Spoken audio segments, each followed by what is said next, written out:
I'm going to show you the steps you need to go through to find your own niche market with real profit potential.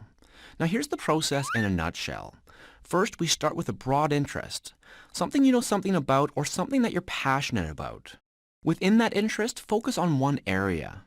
Within that area, find as many ways as possible of expressing the common problems. Sort all the different searches being done according to the problem that needs to be solved.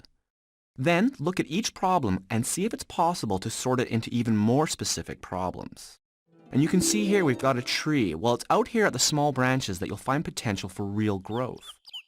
Step 1 is to look at your passions, interests, skills, and experience. First, take a look at your own interests, because if you want to build a business, you'll do best if it's based on something you love, or at least something that will sustain your interest. Brainstorm what you know a lot about, or what you're good at, and come up with 5 interests. If you're having trouble, ask yourself these questions, or ask somebody who knows you. What type of problems are you good at solving? What are you able to advise other people on? What do you love doing?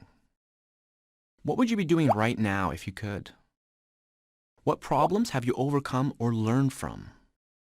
And what would you like to learn more about?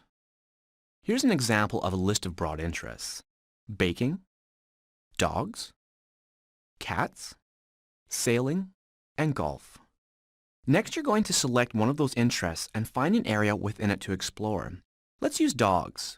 To do this, you're going to look at the searches people are actually doing in your broad field of interest. And out of all those searches, you'll choose a couple of areas you'd like to concentrate on. So how do I find out what dog-type problems people are trying to solve? Well, to start, we're going to use the free Google Adwords keyword tool, which is a great tool for brainstorming. I enter a couple of words and it gives me actual searches that include those words. So the words I will enter will be how and dog. And how is the secret here?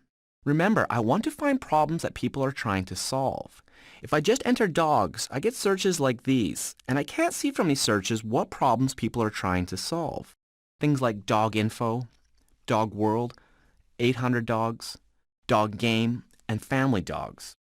Those keyword phrases don't tell me anything useful about the intentions of the searcher.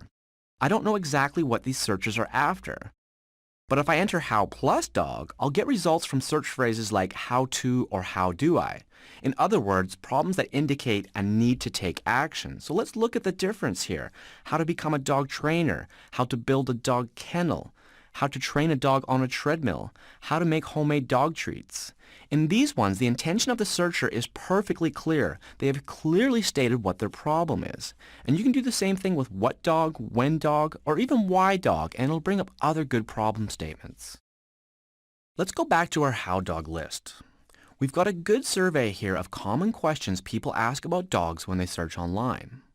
I'm going to eyeball that list and see if there's some areas that come up over and over again, areas that I'd be interested in. Lots of questions about caring for a dog.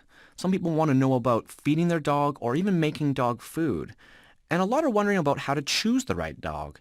And I see that training comes up all the time. So any of these, caring, feeding, choosing, or training, all appeal to me. Right now, I'm going to narrow my focus down to dog training.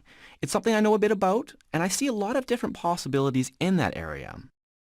I'm going to go through the whole process with that one and then go through it again for the others. You only want to look at one area at a time. Now, this doesn't mean that I have a niche yet. Once again, this area isn't focused enough to build a business on. The competition is fierce with millions of results for the phrase dog training. And I still don't know the intention of someone who types in dog training. Is it to train a dog to do something or to stop doing something? Maybe they want to become a dog trainer or train show dogs. What are the specific problems in that area? And I saw a few with the Google keyword tool, but I need more than that. I'll have to dig deeper to find out, and to do that I want to find keywords that are relevant to dog training. In this step, I'm going to look for all the different ways to say dog training, because that's another huge factor in doing business on the internet. There are so many ways of saying the same thing. So I'm going to find different ways of stating my interest word and my action word. For my interest word, I'll use dog, puppy, canine, and doggy. For my action words, I'll use synonyms for training. Things like teach, commands, obedience, learn, and school. I'll use different forms of those words like training, untrained, trainer, and trains. I'll use words with the same intent like stop dog or prevent dog. I'll look at other specific words in my training cluster, words for different things you train your dog for, like agility, barking, behavior, tricks, and herding. And in no time, I'll have a huge list of problems that people are searching for online. I combine my interest words and my action words and I enter them into my keyword analysis tool. Any of those will return a huge list of highly focused searches for specific kinds of dog training, including statistics. So how do all the new combinations work with our tree? Well, let's take a look.